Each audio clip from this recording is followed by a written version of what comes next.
За детокс на черния сидроб, което вече го дефинирахме, че не съществува като понятие, трябва да се извършва редовна профилактика на чернодробните ензими. Един път в годината да се пускат асат и елат през личния лекар.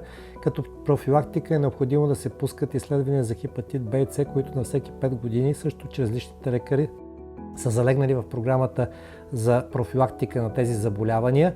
Алкохолът, да напомним още един път какви са нормите, защото нормата за прием на абсолютен алкохол е 30 грама за мъже и 20 грама за жени, което се равнява на една малка бира или пък 20 мл водка или пък на чаша вино с столче, бяло или червено според сезона. Това са приетите норми, които могат за ежедневен прием да бъдат възприемани. Когато става дума за по-големи количества алкохол, това винаги крие риск от развитието на чернодробно заболяване. И разбира се, спазването на нормално телесно тегло и борба с наднормалното тегло.